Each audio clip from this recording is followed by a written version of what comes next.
Hello student, आशा करते हैं आप लोग बहुत अच्छे होंगे। आज के इस ऑनलाइन सेशन में आप लोगों का बहुत बहुत स्वागत है।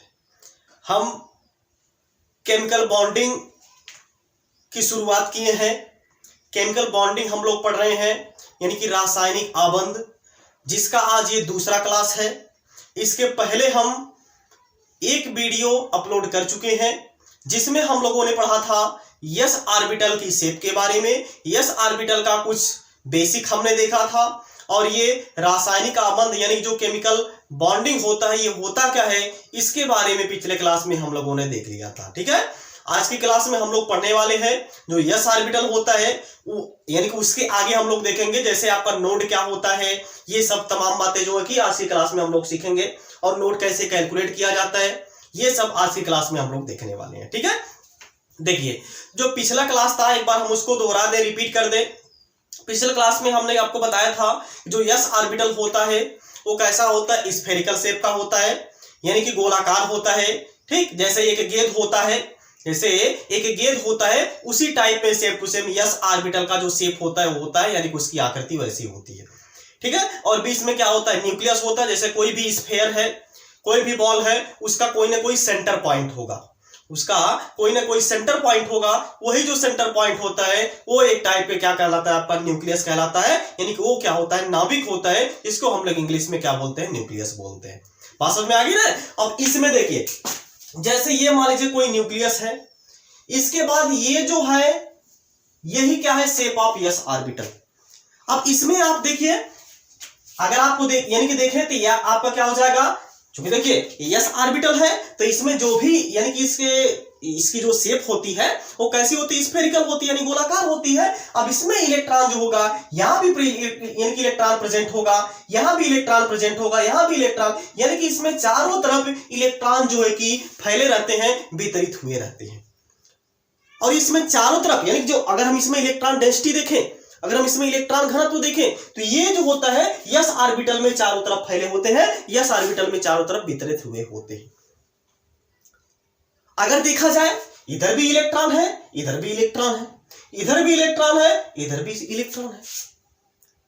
मतलब कि यहां पे अगर आप इधर से चलना चाहे सेम इलेक्ट्रॉन मिलेगा, इधर से चलना चाहे सेम इलेक्ट्रॉन मिलेगा, इधर से चलना चाहे सेम इलेक्ट्रॉन मिलेगा। मतलब कि भैया चाहे आप चाहे जिधर से भी इसमें मूव करें, चाहे जिधर से इसमें आप गति करें, इसमें देखेंगे सभी तरफ इलेक्ट्रॉन डेंसिटी क्या होगी, इक्वल होगी, यानी कि समान मात्रा में होगी।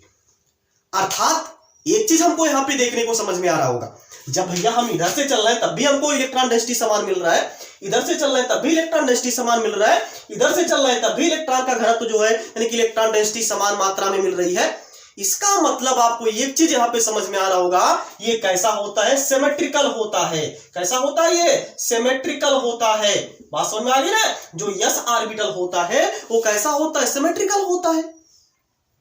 क्योंकि अगर आप चाहे जैसे आप यहां से मूव करें, आप देखिए यहां पे यानी कि जो इलेक्ट्रॉन डेंसिटी होगी वही इलेक्ट्रॉन डेंसिटी यहां भी होगी। मतलब कि यहां पे और यहां पे जो इलेक्ट्रॉन डेंसिटी है वो समान मात्रा में है। अर्थात हम कह रहे हैं कि जितना इलेक्ट्रॉन यहां पे प्रेजेंट होगा उतना ही इलेक्ट्रॉन यहां पे प्रेजेंट हो सकता है।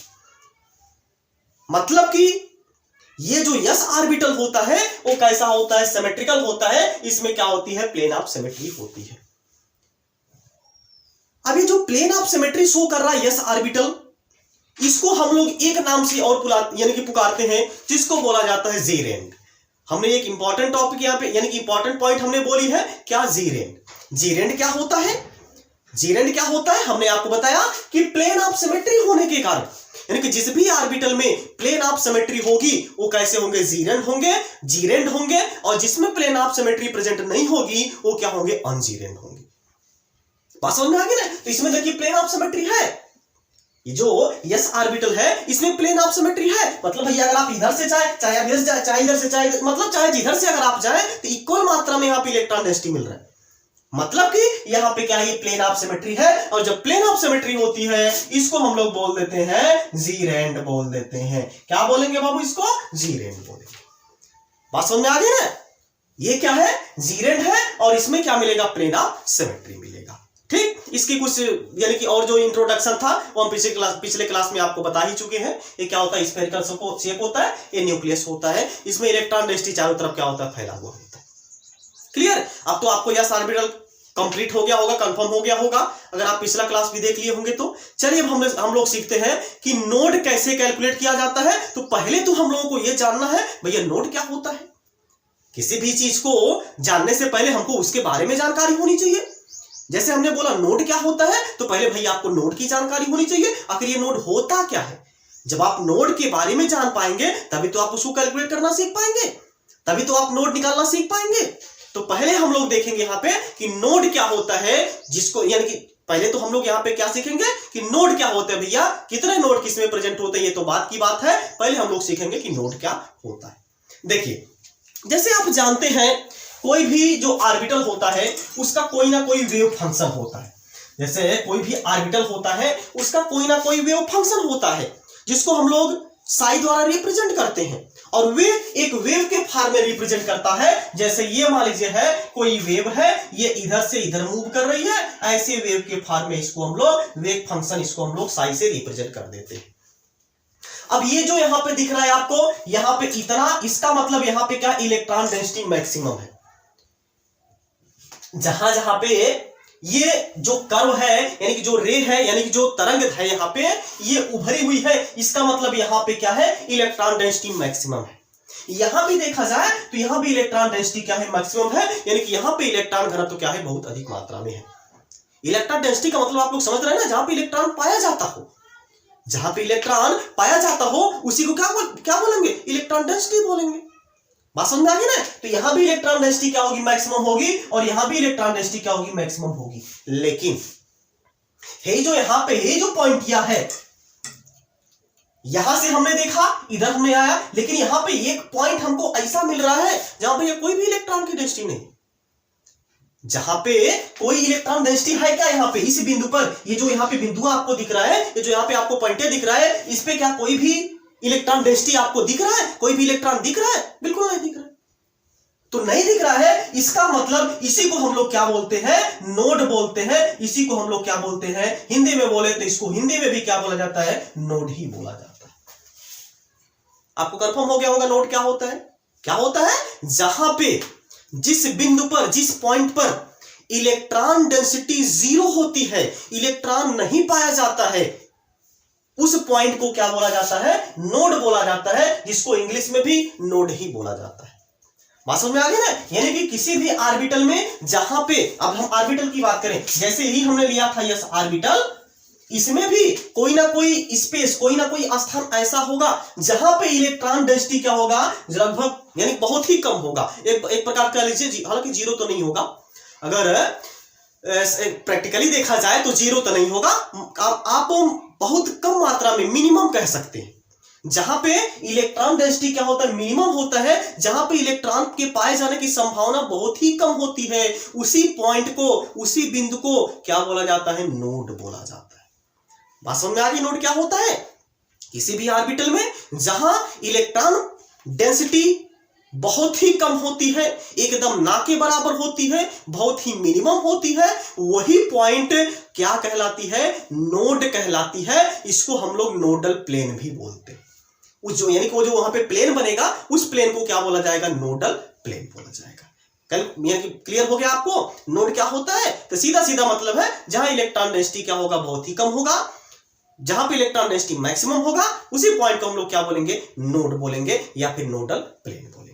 क्लियर? चलिए अब हम लोग सीखते हैं नोडल प्लेन यानी कि नोड जो होता है वो कैसे कैलकुलेट किया जाता है। जो नोड होता है वो कैलकुलेट कैसे किया जाता है, ये तो आपको पता ही चल गया कि नोड होता क्या है। बात समझ में आ गया। इसमें आप ग्राफिकल के यानी कि ग्राफ के माध्यम से भी आप लोग समझ सकते हैं। यहां पे क्या है, मैक्सिमम इलेक्ट्रॉन डेंसिटी है, यहां भी क्या है, मैक्सिमम इलेक्ट्रॉन डेंसिटी है, लेकिन यहां पे एक पॉइंट ऐसी है जहां पे इलेक्ट्रॉन डेंसिटी एकदम कम है, एकदम यानी कि बहुत कम है, अर्थात ना के बराबर है। उसी पॉइंट को हम लोग क्या बोलेंगे, नोड बोलते हैं या फिर नोडल प्लेन बोलते हैं। बात समझ में आ गई ना। चलिए अब जैसे देखिए कोई भी ऑर्बिटल है, जैसे कोई भी ऑर्बिटल है, उसमें जो टोटल नोड निकालने का जो फार्मूला होता है वो होता है n-1। यानी कि अगर आपको निकालना होगा कि किसी भी ऑर्बिटल में, यानी कि कोई भी ऑर्बिटल अगर आपको दे दिया जाए कि कितने नोड प्रेजेंट होंगे, तो वो कितने होंगे, n-1 नोड प्रेजेंट होंगे। यानी कि किसी भी ऑर्बिटल में, किसी भी कक्षक में जो कुल नोडों की संख्या होती है, यानी कि जो कुल नोडों की संख्या होती है वो कितनी होती है, वो कितनी होती है, n-1 होती है। अब यहां पे n क्या है, n तो आप लोग पढ़े होंगे, खूब पढ़े हैं, शुरू में ही 11th में पढ़ा दिया जाता है। क्या है n यहां पे, मुख्य क्वांटम संख्या, जिसको हम लोग क्या बोलते हैं इंग्लिश में, यानी कि ये क्या है, मुख्य क्वांटम संख्या, जिसको हम लोग इंग्लिश में क्या बोलते हैं, प्रिंसिपल क्वांटम नंबर बोलते हैं। बात समझ में आ गई ना। तो यहाँ पे जो स्मॉल n है वो क्या है, प्रिंसिपल क्वांटम नंबर है, और -1 अर्थात जो भी क्वांटम, यानी कि जो प्रिंसिपल क्वांटम नंबर है, और आपको पता होगा प्रिंसिपल क्वांटम नंबर क्या रिप्रेजेंट करता है, नंबर ऑफ सेल को रिप्रेजेंट करता है। जो प्रिंसिपल क्वांटम नंबर होता है वो क्या रिप्रेजेंट करता है, नंबर ऑफ सेल को रिप्रेजेंट करता है। यानी कि अगर हमको नंबर ऑफ सेल पता है, अगर हमको नंबर ऑफ सेल पता है तो हम बता सकते हैं उस ऑर्बिटल में कितने नोड प्रेजेंट होंगे। क्या करना है आपको, सिंपल ये फार्मूला अप्लाई कर देना। क्या है, कुल नोडों की संख्या कितना हो जाएगा, n-1 हो जाएगा। इससे आपको पता चल जाएगा इसमें कितने नोड प्रेजेंट हो सकते हैं। अब देखिए ये जो नोड होते हैं, ये जो नोड होते हैं ये भी भैया दो टाइप के होते हैं। जो नोड होते हैं ये भी दो प्रकार के होते हैं, यानी जो नोड होते हैं ये भी दो टाइप के होते हैं। बात समझ में आ गई ना। ये जो नोड होते हैं ये भी दो टाइप के होते हैं। एक होता है रेडियल नोड, एक होता है रेडियल नोड। बात समझ में आ गई ना। एक क्या होता है, रेडियल नोड होता है, और एक होता है एंगुलर नोड। एंगुलर नोड होता है, यानी कि नोड भी कितने टाइप के मिलेंगे, दो टाइप के मिलेंगे। एक आपका क्या हो जाएगा, रेडियल नोड हो जाएगा, एक हो जाएगा एंगुलर नोड हो जाएगा। क्लियर। अगर हम बात करें इसकी हिंदी की, तो जो रेडियल नोड है इसको हम लोग क्या बोलते हैं, त्रिज्य नोड, या फिर त्रिज्या नोड भी आप बोल सकते हैं इसको, त्रिज्या नोड। और ये क्या है आपका, इसको एंगुलर नोड है, जिसको हम लोग क्या बोलेंगे यहाँ पे, कोणीय नोड भी बोलते हैं। ये क्या है, कोणीय नोड है।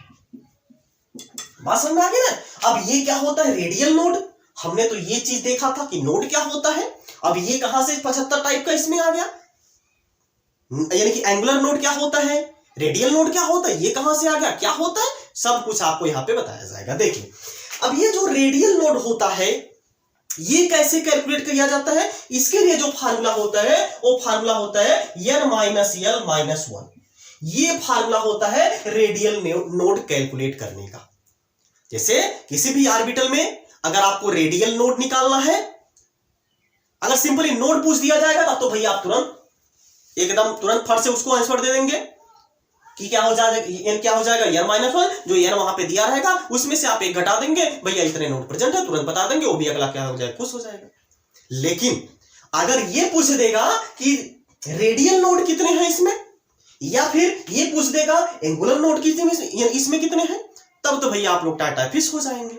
इसके लिए आपको क्या करना होगा, हमने ये फार्मूला यहां पे ये बताया कि n-l-1, यानी कि अगर एंगुलर नोड अगर आपको कैलकुलेट करना होगा तो क्या हो जाएगा, n-l-1 हो जाएगा। लेकिन अब ये कैसे निकलेगा, एंगुलर नोड कैसे निकलेगा, एंगुलर नोड जो होता है वो सिंपली यल होता है। अब भैया यल क्या यहां पे बला है, यल यहां से कहां से आ गया, यहां पे यल क्या है, यल हमको नहीं पता है। तो देखिए जो यल होता है इसको हम लोग क्या बोलते हैं, आपने सुना होगा चारों, यानी कि 4 क्वांटम संख्या होता है, जिसमें पहला होता है प्रिंसिपल क्वांटम नंबर, ठीक है ना, दूसरा क्या होता है एजीमुथल क्वांटम नंबर, तीसरा होता है मैग्नेटिक क्वांटम नंबर, और चौथा होता है स्पिन क्वांटम नंबर। तो जिसको हम लोग, यानी कि जो प्रिंसिपल क्वांटम नंबर होता है उसको हम लोग स्मॉल n से रिप्रेजेंट करते थे, जो एजीमुथल क्वांटम संख्या यानी कि नंबर होता है उसको हम लोग स्मॉल l से रिप्रेजेंट करते थे, जो मैग्नेटिक क्वांटम नंबर होता है उसको हम लोग स्मॉल m से रिप्रेजेंट करते थे, और जो स्पिन क्वांटम नंबर होता है उसको हम लोग स्मॉल s से रिप्रेजेंट करते हैं। यही आपका चारों क्वांटम नंबर होता है। तो इसमें से ये जो यल है यही है आपका जो दूसरे नंबर का है, जिसको हम लोग क्या बोलते हैं भैया, एजीमुथल क्वांटम नंबर बोलते हैं। बात समझ में आ गई ना। आई होप आप लोगों को एजीमुथल क्वांटम नंबर कैलकुलेट करना आता होगा। बात समझ में आ गई ना। अगर आपको नहीं आता है तो आप लोग कमेंट बॉक्स में बता दीजिएगा, हम सभी यानी कि चारों जो क्वांटम संख्याएं हैं उसको निकालना हम आपको बता देंगे, क्योंकि उसमें देखिए इस पे बार बार यूज किया जाएगा। तो अगर आपको नहीं समझ में आता है या फिर आपको नहीं निकालने आता है, कंफ्यूजन होती, कोई भी समस्या होती, किसी भी प्रकार की समस्या होती है, तो आपसे हम रिक्वेस्ट करते हैं कि भाई आप लोग कमेंट के माध्यम से उसको जरूर से जरूर हमको बताइएगा कि सर हमको ये यहाँ पे नहीं समझ में आया, या फिर अगर आप बोलेंगे यहाँ पे कि जो क्वांटम नंबर होता है कैसे होता है, क्या होता है, इसके बारे में डिटेल अगर आपको पढ़ना है आप लोग कमेंट बॉक्स में बता दीजिएगा, हम उसको डिटेल में पढ़ा देंगे, आप लोगों का जो भी डाउट है वो क्लियर हो जाएगा। क्लियर? चलिए देखिए, तो ये है यहाँ पे n माइनस यल माइनस एन। तो भैया n यहाँ पे क्या है? प्रिंसिपल क्वांटम नंबर है, जिसको हम लोग क्या बोलते हैं? मुख्य क्वांटम संख्या बोलते हैं। इसके बाद जो यल है वो क्या है यहाँ पे? यानी कि दिगंशी क्वांटम संख्या, जिसको हिंदी में बोलते हैं, इंग्लिश में बोला जाए तो एजीमुथल क्वांटम नंबर। इंग्लिश में क्या बोलेंगे? एजीमुथल क्वांटम नंबर, और हिंदी में क्या बोलेंगे इसको? द्विगंशी क्वांटम संख्या। तो भैया वही है यार यहाँ पे द्विगंशी क्वांटम संख्या। क्लियर?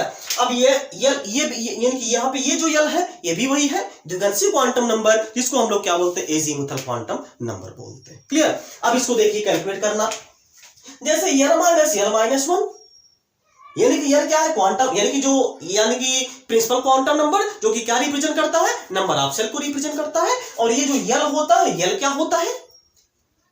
अगर आपको नहीं पता है थोड़ा सा शॉर्टली हम यहाँ पे बता दें। देखिए, अगर यस सब सेल है उसके लिए जो यल की वैल्यू होती है 0 होती है, अगर पी होता है तो इसके लिए जो यल की वैल्यू होती है 1 होती है, डी होता है तो यल की वैल्यू 2 होती है, और एफ होता है तो जो यल की वैल्यू होती है वो 3 होती है। ये आप लोग कहीं पे नोट कर लीजिए, ये आप लोग कहीं पे रख लीजिए, इसको बढ़िया से क्लिक करके इसको तिजोरी में बंद कर दीजिए। अरे भैया तिजोरी में बंद करेंगे तो फिर पढ़ेंगे क्या? इसको आप डेली देखते रहिएगा। अगर आपको जहां भी थोड़ा सा कंफ्यूजन हो आप तुरंत निकाल करके तिजोरी से इसको देख लीजिएगा। बात समझ में आ गई ना कि ये क्या है? यस के लिए जो यल होता है वो कितना होता है भैया? 0 होता है। पी के लिए जो यल होता है वो कितना होता है? 1 होता है। डी के लिए जो यल होता है वो 2 होता है, और एफ के लिए जो यल होता है वो क्या होता है भैया? 3 होता है। क्लियर? यही यहाँ पे यल है। इसको आप एक बार नोट कर लीजिए, इसका स्क्रीनशॉट ले लीजिए। इसके बाद हम जो है कि अब इस पे एग्जांपल करवाएं, कि एग्जांपल हम आपको दें कि आपको इसमें कैलकुलेट करना होगा कितना रेडियल नोड होगा, कितना फलाना नोड होगा, कितना ढमकाना नोड होगा, कितना चमकाना नोड होगा। बात समझ में आ गई? इसको आप नोट करिए। इसके बाद हम जो है कि आगे आपको एग्जाम्पल करवाएं। नोट कर लीजिए इसको। हो गया? ओके, चलिए ये फार्मूला आपको याद रहना चाहिए, ये चीज हमेशा ध्यान रहे आपको। चलिए अब हम यहां पे जैसे अगर आपको बोल दिया जाए कि 1s ऑर्बिटल में 1s ऑर्बिटल हमने एग्जांपल ले लिया है। ये क्या है? एग्जांपल है आपका। एग्जांपल है क्या कि 1s ऑर्बिटल यानी कि 1s कक्षक में कितने नोड प्रेजेंट है? कितने नोड? पहले तो आपको कुल नोड पता होनी चाहिए। कुल नोड निकालने के लिए हमने आपको क्या फार्मूला बताया? n-1 क्या बताया था? अभी हमने यहां पे लिखा भी था। अगर आपको टोटल नोड कैलकुलेट करना है तो क्या हो जाता है भैया? n-1 हो जाता है। लेकिन इसमें आपको पूछ दिया गया है 1s कक्षक में रेडियल नोड आप लोगों को केवल बताना है, और एंगुलर नोड आप लोगों को बताना है। ठीक? 1s कक्षक में रेडियल, जिसको हम लोग त्रिज्यक नोड बोलते हैं, त्रिज्यक तथा कोणीय नोडों की संख्या बताइए। नोडों की संख्या बताइए। क्लियर? चलिए देखिए, ये पहला एग्जांपल आपके सामने है। 1s कक्षक में त्रिज्यक तथा कोणीय नोडों की संख्या बताइए, यानी कि रेडियल नोड इसमें कैलकुलेट करना है और एंगुलर नोड जो है कि इसमें कैलकुलेट करना है। बात समझ में आ गई ना? तो ये चीज आपको ध्यान देना है। तो क्या भैया 1s है? पहले आपको ये बताना है जो त्रिज्यक नोड है, त्रिज्यक नोड के लिए हमने अभी आपको फार्मूला बताया था। त्रिज्यक नोड के लिए क्या होता है फार्मूला? जिसको हम लोग क्या बोलते हैं? रेडियल नोड बोलते हैं। रेडियल नोड बोलते हैं। इसके लिए हमने आपको एक फार्मूला बताया था, n-1 बताया था। पहले चेक करिए इसमें n का मान क्या है। जो आपके सामने एग्जांपल दिया गया भैया, उसमें आप पहले चेक करिए कि n की वैल्यू क्या दिया गया है और l की वैल्यू क्या दिया गया है। जब ये आपको पता हो जाएगा तभी तो भैया इसका मान आप यहाँ पे पुट कर देंगे। यहाँ पे आप पुट करेंगे तभी तो आपका आंसर आएगा कितने नोड इसमें प्रेजेंट है, वो भी रेडियल नोड।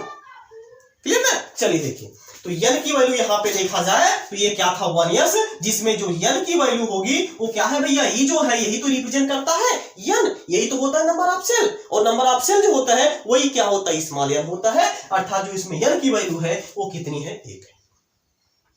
और अगर देखा जाए जो यस है, यस के लिए जो यल की वैल्यू होती है, अभी हमने यहाँ पे जो तिजोरी में बंद करने के लिए बोला था वही तो है, उसमें हमने टेबल एक बना करके उसमें आपको बताया था, जो यल होता है, सॉरी जो यस होता है, यस के लिए जो यल की वैल्यू होती है वो कितनी होती है भैया, एक तो 0 होती है, यानी कि शून्य होती है, 0 होती है। तो यहाँ पे जो यल की वैल्यू है वो भैया कितनी है, 0 है। अब आपको फटाक से बता देंगे इसमें रेडियल नोडों की संख्या कितनी है, कितनी है निकाल लीजिए, देखिए रख दीजिए भैया, यहाँ पे यल की वैल्यू कितनी है, यहाँ पे हमने क्या निकाला, 1 निकाला, माइनस यल की वैल्यू कितनी निकाला, यहाँ पे 0 निकाला, और यहाँ पे क्या है, माइनस में 1 है तो माइनस में क्या हो जाएगा 1, अब भैया 1 माइनस 1 कितना हो जाएगा, 0। यानी कि जो 1s ऑर्बिटल है, जो 1s कक्षक है, उसके लिए जो रेडियल नोड होगा वो कितना होगा, 0 होगा, कोई भी रेडियल नोड यहां पे प्रेजेंट नहीं होगी। बात समझ में आ गई ना, जो यहां पे रेडियल नोड है 1s के लिए वो क्या होगा, कुछ भी नहीं मिलेगा, 0 बटा सन्नाटा मिलेगा, यानी कि रेडियल नोड की संख्या 1s में कितना हो जाएगा, 0 हो जाएगा, 0 हो जाएगा, 0 हो जाएगा। क्लियर, हमने तीनों शब्द यूज कर दिया। चलिए देखिए, इसके बाद हम आपको यानी कि अब हमको ये बताना है, हमने रेडियल नोड तो कैलकुलेट कर दिया, अब हम लोगों को कैलकुलेट करना है एंगुलर नोड, जिसको हम लोग क्या बोलते हैं, कोणीय नोड बोलते हैं। कोऑर्डिनेट यानी कि कोणीय नोड कितना होगा, तो कोणीय नोड कितना होगा भैया, तो कोणीय नोड के लिए हमने यहाँ पे अभी एक आपको फार्मूला बताया था, कोणीय नोड जिसको हम लोग क्या बोलते हैं, एंगुलर नोड बोलते हैं। ये जो एंगुलर नोड होगा यहाँ पे वो कितना हो जाएगा, यल हो जाएगा। इसके लिए फार्मूला हमने यही बताया था, एंगुलर नोड कितना होता है, यल होता है। यस के लिए जो यल की वैल्यू होती है भैया वो कितनी होती है, 0 होती है। अब ये लीजिए, ये भी सुनना आ गया, ये भी सुनना आ गया, मतलब कि जो 1s ऑर्बिटल है, जो 1s ऑर्बिटल है, 1s ऑर्बिटल में ना तो रेडियल नोड होगा ना ही एंगुलर नोड होगा, दोनों की वैल्यू यहां पे क्या मिलेगी, 0 मिलेगी। तो इसकी जो शेप होगी वो कैसी हो जाएगी भैया, ये यहां पे कुछ नहीं होगा, केवल एक न्यूक्लियस होगा। इस न्यूक्लियस के पास यानी कि यहां पे एक ही सेल प्रेजेंट होगा और इसी सेल में सभी इलेक्ट्रॉन क्या करेंगे, ऐसे ऐसे ऐसे ऐसे इसी में चारों तरफ क्या करेंगे, विपरीत यानी कि चारों दिशाओं में यहां पे क्या करेंगे, मूव करते रहेंगे। ये है आपका 1s ऑर्बिटल। कहीं भी आपको रेडियल दिख रहा है, यानी कि नोड दिख रहा है, नहीं दिख रहा है। नोड क्या होता है अभी हमने बताया, जहां पे इलेक्ट्रॉन डेंसिटी क्या होती है, 0 होती है, एकदम मिनिमम होती है, उसको क्या बोलते हैं, उस प्लेस को क्या बोलते हैं, नोड यानी कि नोड बोलते हैं, या फिर नोडल प्लेन उसको हम लोग बोलते हैं। यहां पे कहीं भी आपको ऐसा स्थान नहीं दिख रहा होगा जहां पे इलेक्ट्रॉन डेंसिटी 0 होगी या फिर ना के बराबर होगी। यहां पे इलेक्ट्रॉन यानी कि सभी स्थान पर यहां पे क्या होगा, इलेक्ट्रॉन प्रेजेंट होगा। ये तो हो गया पहला एग्जांपल। अब दूसरा एग्जांपल की तरफ हम आगे बढ़ते हैं, इसको आप एक बार नोट कर लीजिए, ठीक, नोट कर लीजिए, हो गया। ओ चलिए अब दूसरा एग्जांपल हम यहां पे लेकर के चल रहे हैं। आप लोग भाई समझ में आ रहा है कि नहीं समझ में आ रहा है, आप लोग जरूर से बताइएगा, क्योंकि बहुत मेहनत लगती है भाई वीडियो को बनाने में, ठीक है। तो जो भी समस्या हो उसको आप लोग शेयर कर दिया करिए, और हाँ जो भी गलतियां हो उसको आप लोग बताने का प्रयास करेंगे, और उसको हम अगले क्लास में जो है कि उसको दूर करने का भी प्रयास करेंगे, क्योंकि हम ये चाहते हैं कि आप लोगों का कोई भी टॉपिक जो है कि मिस ना हो पाए, आप लोग अच्छे से पढ़ें। इसी के लिए हम अपना भरपूर योगदान आपको देने का कोशिश कर रहे हैं, ठीक है, और आगे भी करते रहेंगे, आशा करते हैं, ठीक है। चलिए देखिए, इसके बाद जो दूसरा एग्जाम्पल है, एग्जाम्पल नंबर 2, एग्जाम्पल नंबर 2 आपको अब पूछ दिया जाए, चूंकि देखिए हमने यस ऑर्बिटल ही अभी पढ़ा है, तो जो भी हम यहाँ पे एग्जाम्पल कराएंगे आपको यस ऑर्बिटल का ही कराएंगे, ठीक है।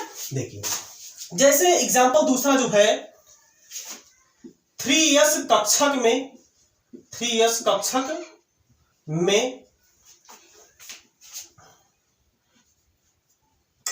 रेडियल, जिसको हम लोग क्या बोलते हैं, त्रिज्यक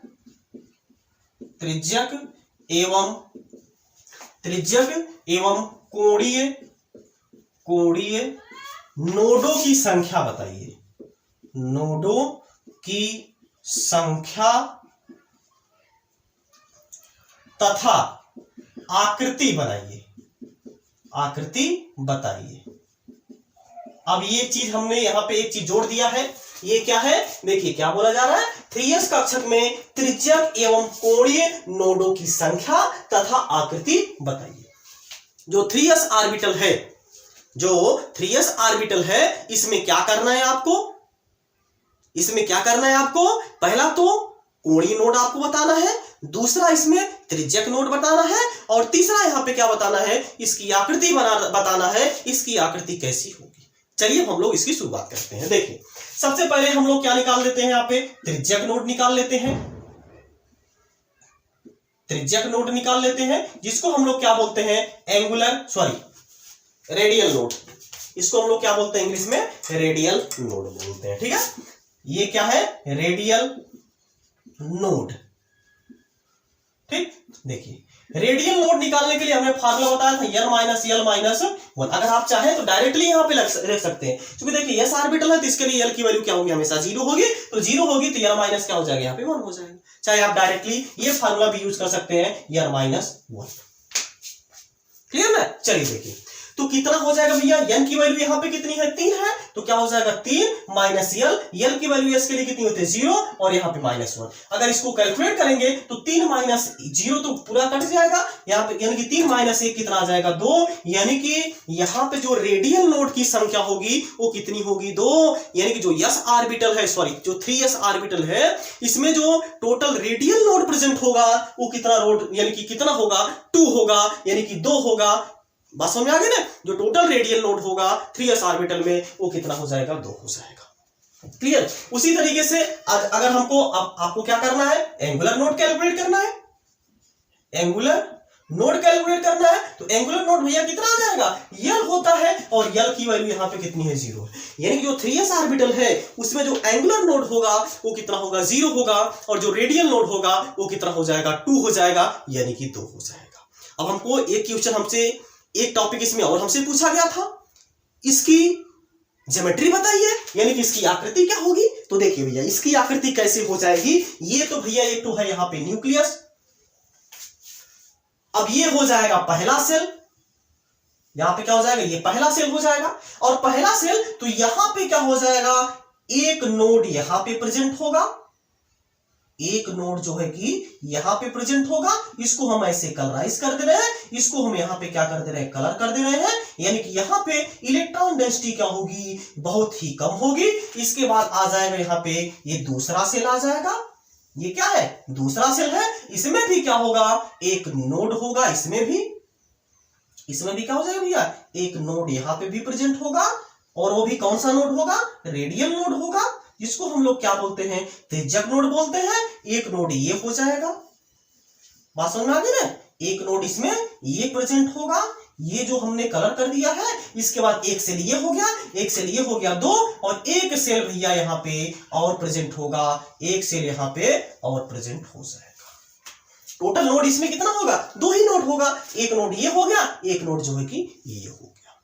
क्लियर। तो ये क्या हो गया, आपका नोड हो गया, ये कितना हो गया, नोड हो गया, और ये क्या है, कक्षक है, जिसको हम लोग क्या बोलते हैं, सेल बोलते हैं, यानी कि हम लोग इसको क्या बोलते हैं, इंग्लिश में सेल बोलते हैं, ये जो है कि कक्षक। और ये क्या होता है, आप तो जानते हैं, जो कि क्या होता है, नाभिक होता है, इसको हम लोग क्या बोलते हैं, न्यूक्लियस बोलते हैं। आई होप ये वीडियो में आ रहा होगा, एक बार हम चेक भी कर ले रहे हैं, ठीक है, हो जाएगा, आपका कोई दिक्कत नहीं। तो ये है आपका यस ऑर्बिटल आज आपका समाप्त हुआ। इसको आप एक काम करिए, इसको एक बार जरा सा स्क्रीनशॉट इसको आप लोग ले लीजिए, या फिर इसको आप लोग नोट कर लीजिए, हो गया, ओके। अब आज की क्लास को हम लोग यहीं पे खत्म करेंगे, क्योंकि अब पिछले क्लास में हमने यस ब्लॉक का जो ऑर्बिटल, यानी कि जो यस ऑर्बिटल होता है उसका हमने कुछ इंट्रोडक्शन देखा था, बेसिक देखा था। आज की क्लास में हम लोगों ने नोड कैलकुलेट करना सीखा, और जो यस ऑर्बिटल का जो बची हुई कैरेक्टरिस्टिक थी उसको आज हम लोग इस क्लास में देखें। अब अगले क्लास में, यानी कि तीसरे क्लास में हम लोग देखेंगे शेप ऑफ पी ऑर्बिटल, यानी कि पी ऑर्बिटल का जो शेप होता है, कैसा होता है, क्या होता है, काला होता है, पीला होता है, नीला होता है, हरा होता है, क्या होता है, उसकी शेप के बारे में हम लोग देखेंगे, उसको हम लोग अगले क्लास में देखेंगे। ठीक है, तो आज के लिए बस इतना ही। तब तक आप लोग खूब मेहनत से पढ़ाई करिए, क्योंकि बिना संघर्षों का कोई भी महान नहीं होता है। ठीक है, यानी कि आप खूब संघर्ष करिए, खूब मेहनत करिए, ताकि आप अपना नाम और अपने गांव का नाम और अपने माता पिता का नाम रोशन करें। इसी के साथ ही अब मिलते हैं हम लोग नेक्स्ट क्लास में। तब तक आप लोग जहां भी रहिए स्वस्थ रहिए, मस्त रहिए और अपने माता पिता का ख्याल रखिए। अब मिलते हैं नेक्स्ट क्लास में। जय हिंद, जय भारत।